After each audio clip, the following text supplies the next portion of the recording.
It's time now for Countywide, a special presentation of Yavapai Broadcasting News. You'll hear about the hot topics in Yavapai County that affect all our lives. And now here's today's Countywide. Well, a good day, everybody. Welcome to the program. It is Countywide. Brad Miller with you. Happy to welcome into studio a guest that we've chatted with a number of times, doing some tremendous work in the Yavapai County, particularly in the Verde Valley communities, and that is Ben Burke of Manzanita Outreach. And hello, sir. Hello. Good to have you in studio. Thanks for having me. Again today. Thanks for coming in. A tiny bit short notice here, too, so I really appreciate you juggling your very busy calendar with the things that Manzanita Outreach does. Right up front, I do want to say manzanitaoutreach.org, a tremendous website. I had questions to prep for you, and I think I got answers there. And so it's a great starting place for people who want to learn more, perhaps contribute resources, or best of all, take advantage of the services you provide. So let's start there. In a nutshell, what is Manzanita Outreach about?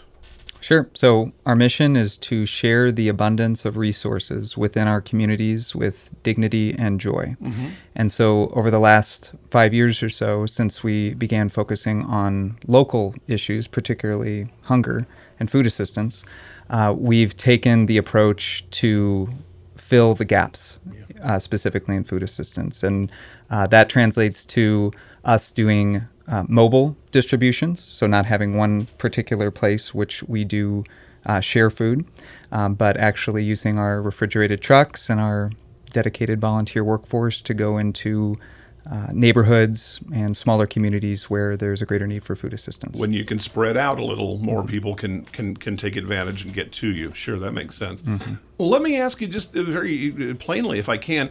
A lot of times when we talk with an awful lot of people involved in volunteer groups and organizations, charitable organizations like yours, there is some kind of a story, especially among the leadership, how you got here. What is Ben Burke's story? Why this particular cause? Sure. So I moved to the Verde Valley about 5 years ago with my family, my then 3-year-old daughter and my newborn child and my wife. Mm-hmm. And we, within the first year of moving here, found ourselves in a situation where considering going to receive food assistance made sense for us. Mm-hmm.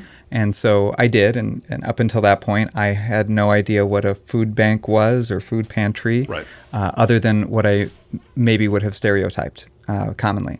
And so I visited food pantries in the area, and one of them was Manzanita Outreach, and I connected with then Executive Director Mike Newcomb.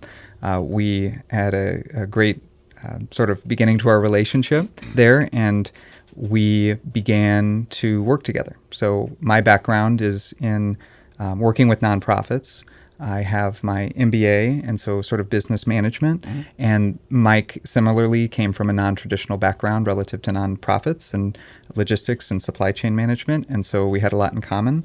And I was just really taken aback by that portion of it, the organization, but also the philosophies that Mike had and many of the volunteers had, particularly around sharing with dignity and joy. Mm-hmm. And there was a particular stigma that I certainly felt relative to the stereotypes that I had around going to get food. It was not exactly what I wanted to do or Sure. felt that I should do, and had my own personal issues with it. But those were immediately alleviated when I visited a Manzanita Outreach event. And so that struck me as right. interesting and perhaps different. And it snowballed from there in early 2018 to begin volunteering and then working with the group on different operational things. Sounds like there's some kismet at work in your coming to Manzanita Outreach. You mentioned something that I did kind of underline when I looked at the website a bit earlier, and that negative stigma. And what a shame it would be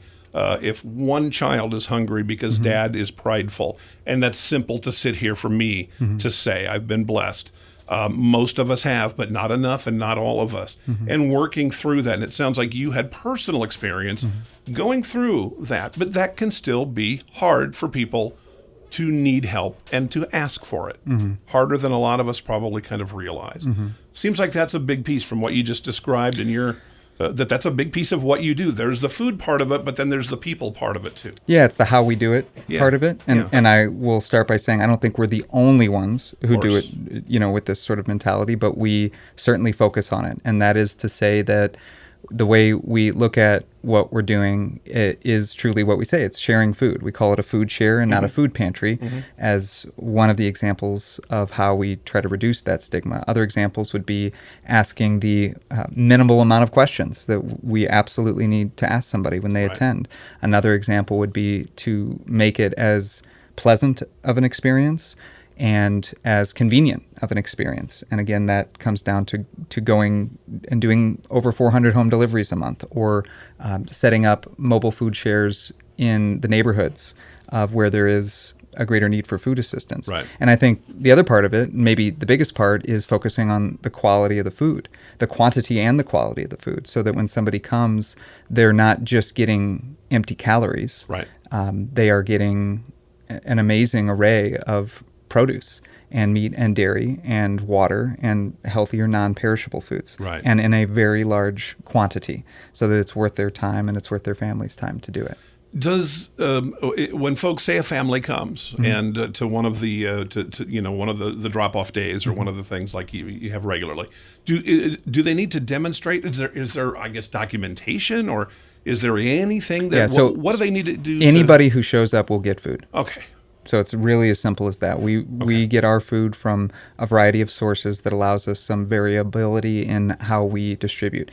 Absolutely anybody who shows up will get food. Right. Jaded people might say, well, anybody can just go even if they are not needing. I bet you don't run into that very often. No, we don't. Yeah. And if I had to estimate, it would be less than 1%, way less than 1% that anybody might take advantage of that from us or from any other food assistance provider, or from, in my experience, most other basic needs providers. The vast, vast, vast majority of people who are willing to come to receive the services such as these do so because they perceive themselves to need it. And if they perceive themselves to need it, I'm not in a position to judge that. Yeah, let's park our cynicism at the door. Outsiders. If someone comes and it's just an individual, I'm sure that it's a different scenario than if someone comes and has, say, 4 children, a mom and a dad and 4 kids. Are there different levels of involvement they have? I would assume that the quantities of food they take would simply be more. How do you kind of work with those factors? Yeah, more people in a family will equate to receiving a higher volume of food. But in addition to that, we will create senior-specific boxes. We serve a lot of seniors. There's particular foods that not all seniors, but many seniors cannot eat because of conflicts with their medications. We're aware of those. And then for children, we have kids-friendly food. Babies. Yeah, babies. But specifically just children, I would say, we focus on getting fresh fruit, so apples, oranges. We also do fresh vegetables, such as small little baby carrots and cheese sticks, healthier snacks, sugar-free juices, those sorts of things, as well as non-perishable kids-friendly food like canned fruits and vegetables. In addition to that, children who come to our food shares get an age-appropriate book.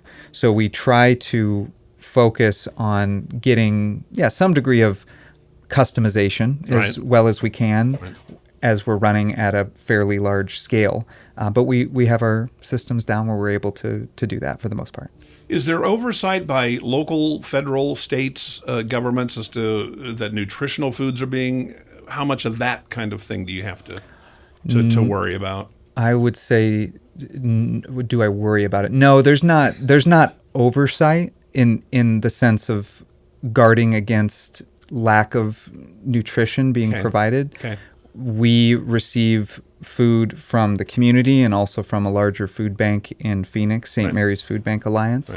And we do a lot of picking and choosing. So that filtering happens at our level and is absent of any governmental in input. Thank goodness for that. Who needs another layer of that kind of thing? I just was curious if there were things like that had to be followed, mostly like nutritionally, like a school might have to. Exactly. It's different for schools. You bet.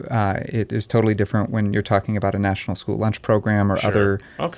other state and federal programs run through school districts. Okay. Yeah. Okay. It makes sense, and I'm happy to hear it is that way. Let's take a short break. Our guest today, Ben Burke, Manzanita Outreach, manzanitaoutreach.org. If you're listening near your computer, take a look. A wonderful website, and I say that because so much of what they do, what they're about, how they do what they do is right there. But we'll talk more with Ben Burke about that when we come back to Countywide right after this. Life changes, then it changes again. Predicting the unexpected in life is impossible. That's why it's called unexpected. So when it comes to financial goals, our philosophy is don't predict, prepare. Hi, I'm Edward Jones financial advisor Matthias Sandoval. A job loss, change in health, or a loss of a loved one can have a big impact on your family's financial security. Let's work together to help make sure you're equipped for life's unexpected events. Call our office to schedule a face-to-face appointment. Edward Jones, making sense of investing. Member SIPC. Verde Solaire, your hometown heating, air conditioning, and plumbing company in the Verde Valley for 38 years, and your trusted North Central Arizona Goodman dealer. Goodman is a name you can trust, designed, engineered, and built in the USA. Verde Solaire offers free in-home estimates on systems that are quiet and affordable. Verde Solaire is locally owned since 1983 and available for all your heating, air conditioning, and plumbing needs. Call 928-567-5315. Visit them online at verdesolaire.com. Better, cleaner, faster. Taxes, taxes, taxes. It's that time again. This is Lewis with Rice Accounting Jackson Hewitt Tax Service. We don't sell cars, we don't do hair or wait tables. We do taxes. At Jackson Hewitt Tax Service, we talk taxes and we prepare taxes. Open year-round for tax filings. Jackson Hewitt Tax Service, located throughout northern Arizona. For over 20 years, our local preparers have helped neighbors pay their fair share and no more. Jackson Hewitt Tax Service in the Tri-Cities at 772-7872. That's 772-7872. Welcome back to the program. Again, it is Countywide, and Ben Burke is here. Manzanita Outreach has been established now for some time in the Verde Valley area, Yavapai County, and just kind of talking about that important program, manzanitaoutreach.org, and we'll have additional information about how you can contact them as we kind of wrap up the show. The new program that we saw, or one of a couple of new programs, the farm program. What is it? Talk to me about that. Sure. So what we just talked about was the nutritional content of the foods that we're providing. And one of the ways that we know that we can increase the nutritional content is to work with local farms. Yeah. And so we began doing this in a pilot with a few other organizations last year focused on seniors on a smaller scale, where we were coordinating the purchasing of local produce. And that was from the Paulden, Chino area, farmers from that area. And then this year, we are participating in another program that's a bit larger, where we are being allowed to purchase and being reimbursed for a significant amount of local produce. So that's meat, that's veggies, that's dairy, that's fruits, that's basically anything that's grown here. We are able to pick that food up with our trucks, bring it to our food chairs, and distribute it out to the community in a fairly efficient manner. So it's a win for the clients. They're getting healthier food. They're getting fresher food. It's a big win for the farmers, too. Supporting local ag. Yeah, and that's great. These programs, what we're paying is a farmer's market price. Okay. So we're not haggling drastically on the prices. It is by and large the same prices that these farmers would sell their produce for if they were to visit a farmer's market and do so. The difference being we'll buy it in larger quantities, and we'll actually pick it up in some cases from their farms. Sure. Now, I'm going to tell you right now, my friend Lynn in Cornville always plants way bigger of a garden than she needs. Mm-hmm. She cans and cans and cans, and she still has extra. If the amateur gardener has more and that kind of thing, can you use their resources too, or is there got to be... Yes. How might that work? Yeah, so there's a bit of a process, a small process that interfaces with some state-level agencies that are coordinating these appropriated dollars that we work with. So there's some paperwork that we take on behalf of the farmer. Okay. From a farmer's point of view, so long as we could have some degree of purchase order, into the future. Okay. We're able to put that in. They're typically approved. I've had none that haven't been approved yet. And then we just work on logistics. When we're coming to pick it up, what the containers are, what the quantities are, what the varieties are. And we pick it up, we verify that, and they get a check. Wow. So I would be very interested in farmers reaching out if they either have excess or would like to learn more about planting for this program in the future. So they can coordinate even better to a higher degree with maybe other local farmers or gardeners or what have you. Wonderful. Seems like you've thought of about everything over there. I'm so impressed. Let me give some information. We'll do it again at the end of the show, so get your pencil ready. But 928-649-5772. You can just Google Manzanita Outreach and probably get to exactly what you want. But don't hesitate to take a look or reach out about some of the things that Ben's talking about today. I talked recently with a school administrator who told me something startling, and I've heard this before. It is certain, actually, probably in most schools, including in Yavapai County in our own communities, where school children of all ages, will receive exactly one balanced meal per day, and that's at school. And in the summertime, when school's not in session, schools have been impacted in what they can continue to provide. That startled me. That's probably a story that you're well familiar with. It is, yeah. So if I can tell a quick story of how I got here. In 2020, we were called upon to provide food assistance across Yavapai County in many rural areas. And as the end of that year showed a decline in the need, we pulled back and we focused on Verde Valley again, and allowed us to do a little bit of research. And the research we did was, what are the gaps? Where are there people that are not being served? And what we found, it was children. And at that time, in early 2021, it was around schools being in session, out of session, parents that were typically and historically relying upon the schools to provide food for their children were now having to figure that out. So there's a lot of coordination issues there. So we launched a kids food program in 2021, which now has 1,600 unique Verde Valley children on it, which we distribute that food alongside our family food. And then in the process of talking with many parents and teachers that summer, we learned about some of the issues that you're talking about with lack of nutrition, lack of food, lack of calories in the schools, and their students' abilities to be able to participate effectively. And so in October, we started a snack food program where we were purchasing in bulk a large amount of snack food, healthiest non-perishable snack food, individually wrapped that we could find, and putting it in a box and delivering it to the schools. And we have done that since then. So for about 14 schools last year, they received those snack boxes. This year, we're expanding that to every school, public or private, in the Verde Valley that wants to participate. So every teacher at every school in the Verde Valley, if the school wants to participate, they will receive a snack box. So what we'll do, the snack box will have about 100 individually wrapped snack items in them. Okay. We'll deliver them to the school, which we are doing that Monday, Tuesday, Wednesday. By the time this airs, maybe by the time this is actually being listened to, we'll be out on a route delivering to the schools now. You're doing it. Then every month we will come to those schools and we will replenish those snack boxes so that the teachers don't run out. Okay. Now, any parents who are hearing us talking about this right now should not come to you for this program, should go through the school, or? Yeah, so absolutely. Go through the schools. Yeah, so right now we're focused on the Verde Valley. Our plan is to figure out the operations and the scale, like how to scale this. And we do hope to be able to expand this Yavapai County wide at some point in the future. So I know that in the last 3 weeks, I've received 3 phone calls from schools, not in the Verde Valley, but in Yavapai County, asking about this. Right. And so that is our plan. We simply need to raise the money and ensure that the logistics work to be able to do that at that scale. And we know that we will do both of those things. We just don't know when. Right. I hope next year. You bet. Extraordinary. Well, inflation is high right now, record highs in some cases, and those you mentioned to me before we started taping that economic indicators more than seasonally with schools in, schools out, holiday time, different kinds of things. Mostly it's driven by that, and that makes perfect sense to me. That affects everybody.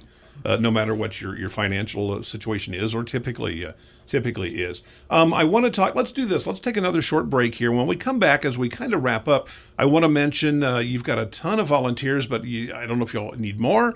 Certainly, financial resources seem to be something that many nonprofits need. And I want to ask you straight up about fuel. Those trucks are doing a lot of moving here, it sounds like, with these programs. So perhaps someone in our listening audience has a way to kind of help out Manzanita Outreach. Our guest is Ben Burke. We'll take a short break, and we'll be back right after this. Your neighborhood Jackson Hewitt Tax Service for over 25 years and continues to serve the communities in northern Arizona. Jackson Hewitt is here to help you file your personal taxes. As laws and situations change, your local Jackson Hewitt Tax Service professional stays updated to serve you. Drop off or make an in-person appointment. In Flagstaff, call 213-8626. That's 213-8626. That's 213-8626. The award-winning experts at Verde Solar Services offer the trusted Carrier products that help you customize a solution to fit your budget. Verde Solar is a family-owned business serving the Verde Valley for 38 years. With the Carrier products you can rely on. Carrier AC systems are trusted to bring energy-efficient, quiet, consistent comfort. Call 928-567-5315 for a free assessment of your AC and air quality needs. Verde Solar Services, online at verdesolar.com, a factory-authorized Carrier dealer. Don't let concerns about today's events derail your long-term financial strategy. Hi, I'm Edward Jones Financial Advisor, Matthias Sandoval, and I'm here to help. We can work together to understand the impact of these events and make sure your goals are top of mind. While you can't control the market volatility, we'll focus on what you can control. We can connect in several virtual ways. Start by giving me a call at 634-1044. Edward Jones, making sense of investing. Member SIPC.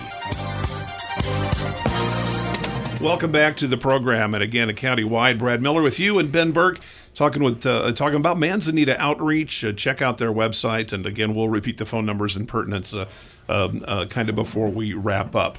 This year, Manzanita Outreach is also getting into school supplies. Sounds like because there was demand for such a thing. Right. So as we were having these conversations with teachers around the challenges that they were facing with students being malnourished, I should say, we discovered what I think a lot of people know, which is that teachers end up having to buy many of their school supplies for their classrooms out of their own pocket. And so we thought about some solutions for that gap that was clearly existing in our community and nationwide. And where we ended up coming to was developing a school supply program that provided a large amount of school supplies to teachers on an ongoing basis. Mm-hmm. And so we found the very traditional process of doing a school drive and doing a bulk donation to a school or to a teacher, which works well, but doesn't necessarily give the teachers what they need when they need it. And so what we did is about 150 surveys from teachers in the area around specifically what items they were buying and when. And about 80% we found of the purchases that teachers make are on consumable items, such as pens, pencils, erasers, scissors, USB drives, things such as glue sticks that run out or get broken or get lost through the year. And so that was an entryway for us. And where we ended was developing a school supply cabinet, which is about a 3-foot cube. It has 5 drawers. It's meant for a garage to hold tools. It's very heavy duty and has customizable slots in it. And we have filled that with about 100 different types of school supplies, the most popular school supplies that elementary and middle school teachers purchase out of their own money, out of their own pockets. And so right now we have those school cabinets at 9 schools in the Verde Valley. And again, by the time this is being listened to, there will be 5 additional schools in the Verde Valley. And so that's every public and private it's every public elementary and middle school in the Verde Valley receives these cabinets. And so when we go there on a monthly basis, in about 30 minutes, we can come in there, replenish their school supplies, replenish their snack boxes, and be out of there at no cost to the school. So it's very efficient. It's very effective to reach teachers on an ongoing basis. There's a lot of interest in supporting teachers at the beginning of a school year. not a lot of interest for the next 9 months. Yeah, right? That makes sense. Right. You bet. Right now at the beginning of the year, we're thinking that we perhaps will talk to you again in a few months as we work our way through the school year, and some folks in the schools too. And you said this program, the school supply program, was driven by a demand, a need that you became aware of. Didn't take a lot of research to figure out if teachers are paying the amounts of money that they're paying, then there's a gap for these supplies. And we don't really get into the politics or the bureaucracy or the reasons that gap exists per se on a school level, on a department level, or on a district level, although we are aware of some of those reasons, as we've learned a lot in the last year. We have found that a third party that exists outside of the school, outside of the district, allows for cross-district and cross-school collaboration in a way that schools are just not set up to do. So the very simple idea, forget about us being a charity or a nonprofit, it's that each department within each school many times are purchasing for their department. So they're not pooling their resources, and they're not getting bulk discounts. That's within one school. School to school, even within a district, sometimes it's not the same thing.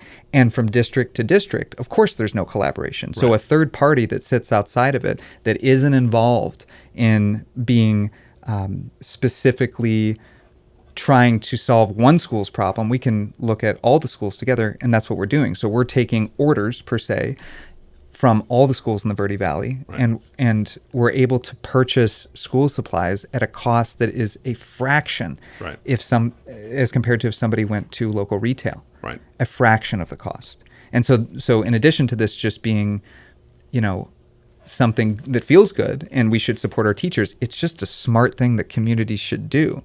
Right? Anybody can do this so long as you have the coordination, and I think you sit outside of the school districts. And you've got a kind of a red tape cutting power there by being that third party, kind of on the outside looking in a sense, in a very good and positive sense. Extraordinary. I've been familiar with your organization for some time. I learned a lot today that I just simply did not know, and I would encourage anybody to find out. Again, our phone number, manzanitaoutreach.org. That's the website. Info at Manzanita Outreach. That's the way to find out. Just send an email or a phone number, 928-649-5772. Ben, thank you. God bless what you do, man. We really appreciate it in this community, and I know that school teachers, families, parents, and grandparents are very appreciative of what Manzanita Outreach does. Continued success to you and yours. All right, it's Countywide. We'll see you next time. This has been Countywide. Listen in each Tuesday and Thursday as we tackle the hot topics and talk to the decision makers across Yavapai County. Each Tuesday and Thursday on this Yavapai Broadcasting Station.